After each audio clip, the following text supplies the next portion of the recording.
You ever heard of the story of the beaver of the Amazon River? The one that goes down the Nile River in Egypt? That beaver built a dam out of human people. It was like the Spartan wall of 300. They used people as mortar, but it was the beavers. Basically, there was a battle between France and Afghanistan on the soil of Egypt.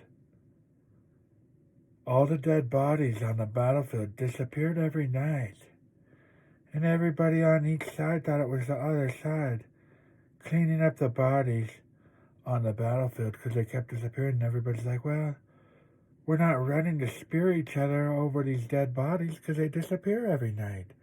Is anyone even dying in these battles? Because there's blood on my sword. There's blood on my sword. Well, one day an ancient Egyptian walked down to the pond. It had a river going to the pond, and it was dammed up, the river was. So there was no water going into the pond. The beavers made a dam out of people's phalanges, legs, arms, brains, anything you can think of. They made a sediment filter out of it. They filtrated the water so the jungle would grow around it, and they got free bone and blood meal, which anybody worth their salt in organic gardening knows blood meal and bone meal work wonders. Have you ever wondered why they work wonders? It's because of the story of the beaver that sedimented a river.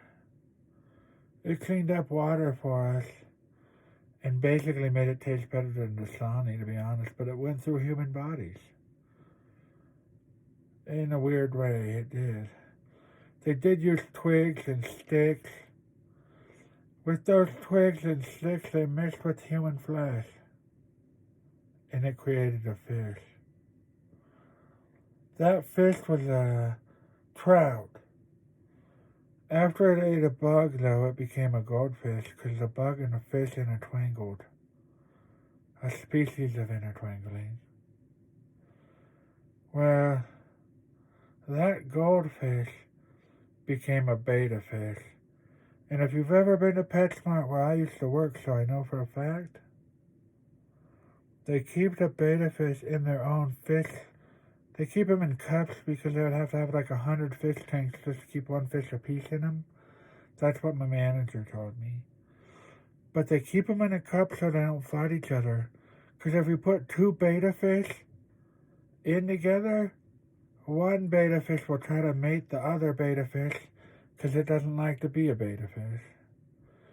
And when this happens, they'll fight and they'll end up eating each other. I've seen it happen on experimentations. I saw Bill Nye do it before I took it into practice and did it myself.